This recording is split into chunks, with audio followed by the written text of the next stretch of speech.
네, 윤석열 대통령 당선인이 어제 8개 부처 새 장관 후보자들의 인선을 발표했습니다.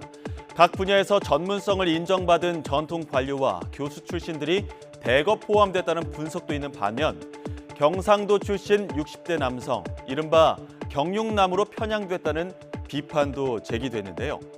후보자들 몇 면을 살펴보겠습니다. 가장 주목받은 인선은 국토부 장관으로 깜짝 지명된 원희룡 전 제주지사였습니다.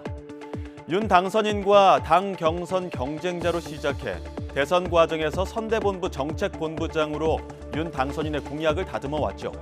하지만 부동산 등 국토부 경력이 없어서 의외의 인선이라는 평이 많았는데요. 원 후보자는 정무적 중심 역할을 하겠다며 포부를 밝혔습니다.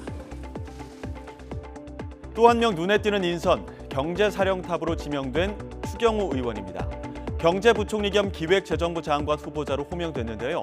기재부 1차관과 국회 기재위 간사를 지내는 등 공직 전문성과 의정 경험을 두루 갖췄다는 게 인선 배경이었습니다.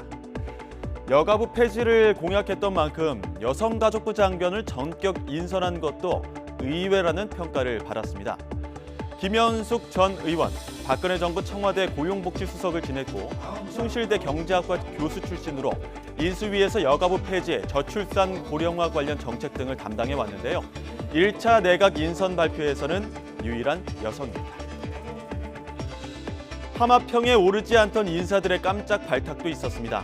반도체 기술 권위자인 이종호 서울대 반도체 공동연구소장이 과학기술정보통신부 장관으로 지명됐고 보건복지부 장관 후보자로 현장 의료행정 경험이 있는 정호영 전 경북대 병원장, 그리고 40년 가까이 언론인으로 활동한 박보균 문화체육관광부 장관 후보자도 그동안 거론된 적 없는 깜짝 인선들이었습니다.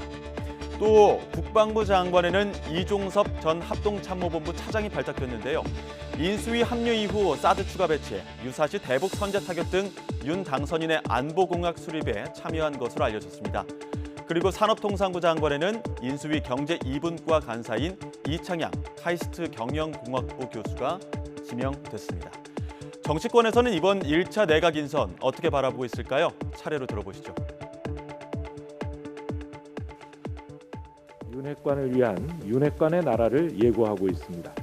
철학도 국정 비전도 국민 통합도 없는 윤 당선인의 일기 내각 구성은 윤석열 정부 5년을 미리 보여주고 있습니다. 민주당은 국민과 대한민국의 미래를 위해 국민의 눈높이에서 후보자들을 철저하게 검증하겠습니다.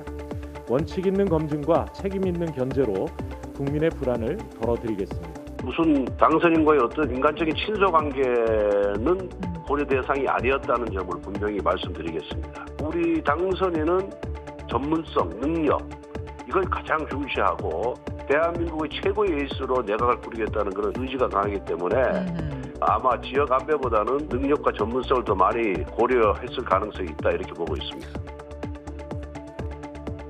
윤 당선인 측도 전문성과 능력 위주의 인선이라고 설명했지만 인수위 출신이거나 당선인과 친분 위주로 지명한 거 아니냐는 비판도 같이 나오는 상황인데요.